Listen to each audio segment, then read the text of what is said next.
In this video, we're going to be talking about sexual morality and several issues related to sex.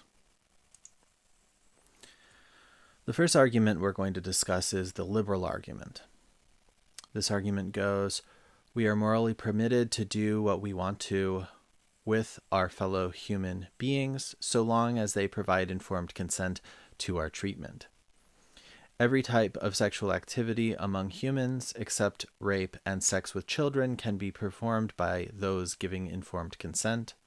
Therefore, every type of sexual activity among humans, except rape and sex with children, can be morally permissible, so long as their participants have given informed consent. So, this is an argument that sexual morality is that sex is permitted morally in all cases except rape and sex with children. Now, is there anything that we can say against the liberal argument? The first counter we can make is that we are not morally permitted to do what we want with our fellow human beings so long as they provide informed consent. So maybe there are things that humans can consent to that we are still not morally permitted to do. So we might imagine an example of this. Maybe a human being gives us permission to kill them. They give their consent that we can kill them. Now, are we still morally permitted to kill them even though they've given us their consent? Many of us would say, no, we're not morally permitted to kill them, even if they gave their consent. So there are some things that are morally impermissible regardless of consent. Maybe sexuality is one of these things. Another counter is that we could say, no type of sexual activity among humans, including rape and sex with children, can be performed by those giving informed consent. So this argument is an argument that all sex is immoral, essentially. All sex can't be performed, even sex that has consent. This is not a particularly convincing argument because it would seem that we would want to say that some kinds of sex can be performed, especially those with informed consent. But I suppose that some kinds of religious sects could suggest that even any kind of sex would be an immoral kind of sex. This would be a fairly extreme position, but you could imagine someone might take that position.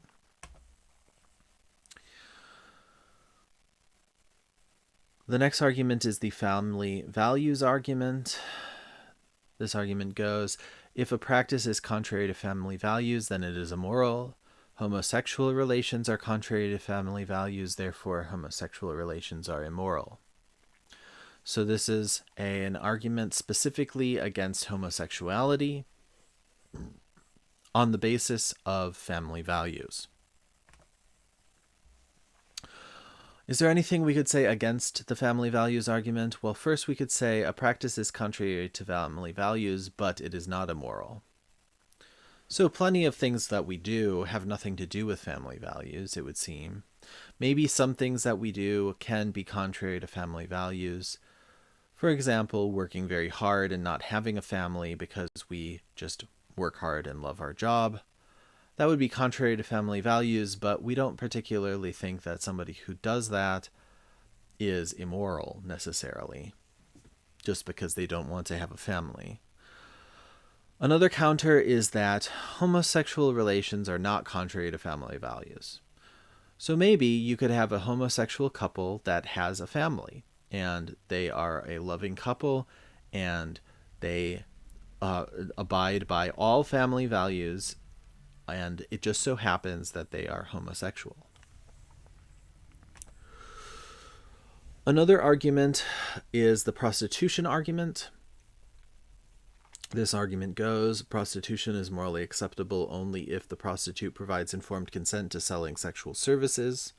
Adult prostitutes do not provide informed consent to selling sexual services, therefore, adult prostitution is not morally acceptable. So this is an argument against prostitution, a particular form of sexuality, and it's on the basis of lack of informed consent. Now, what could we say as a counter to the prostitution argument? The first counter we could make is that prostitution is morally acceptable, but the prostitute does not provide informed consent to selling sexual services. This is not a particularly plausible counter because this would seemingly be the rape of a prostitute, because the prostitute wouldn't be consenting. Typically, we consider rape to be morally unacceptable. So this doesn't seem like a terribly plausible counter. The second counter would be that adult prostitutes do provide informed consent to selling sexual services. This is a more compelling counter because it does seem like there are consensual prostitutes. There are prostitutes that obviously are not consensual if they are sold into sex slavery or something like that. But there are also prostitutes that surely are consensual. They're just trying to make money, and they are selling sex as the way of making money. Now, we could further quibble by saying maybe that's not an informed consent, maybe it doesn't meet the standards of informed consent. But then we'd have to start worrying about other jobs and whether other jobs are actually not meeting the standards of informed consent either. And then it would seem to be a worry that all jobs may be some form of non-informed, non-consensual slavery. Another argument is the definition of marriage argument. This argument goes, if marriage is, by definition, a relationship between a man and a woman, then homosexual relationship can never qualify as marriage. Marriage is, by definition, a relation between a man and a woman, therefore, a homosexual relationship can never qualify as marriage. So this is an argument against homosexual marriage, and it's arguing on the basis of the definition of marriage. But can we give some counters against the definition of marriage argument? The first counter we can give is that marriage is by definition a relationship between a man and a woman, but a homosexual relationship can qualify as a marriage. So this doesn't seem particularly plausible because if we are accepting that marriage is a relationship between a man and a woman, then homosexuality and the homosexual relationship, be it a relationship between a man or between a woman and a woman, that would not be a relationship between a man and a woman, so that would not qualify as marriage under that definition. So that's just a definitional consideration. We would have to change our definition of marriage or change our definition of homosexuality to make this work. But the second counter is more plausible. We could say that marriage is not, by definition, a relation between a man and a woman. So, because marriage is just a word that can be defined different ways, with different senses, like any other word, words being defined by their usage and having no pure, true definition, we could simply redefine marriage as a relationship not between a man and a woman particularly, but between two loving people. And then we could run this counter argument. Now we could say, sure, that's a redefinition of marriage, but that's not the traditional definition of marriage. And sure enough, that would be true. But then we would have to start talking about why it would be that we should observe traditional definitions over new definitions anyway. Maybe there's some reason to observe the traditional definition, and maybe there's some reason to make a new definition. But these would be separate arguments we would have to make for tradition or against tradition. And one last argument is the polygamy argument. This argument goes, if same-sex marriage should be legalized, then we should also legalize polygamy. We shouldn't legalize polygamy, therefore we shouldn't legalize same-sex marriage. So this is, again, an argument against same-sex marriage, and it's on the basis of comparing same-sex marriage to polygamy and saying that if we legalize one, we should legalize both because they are similar.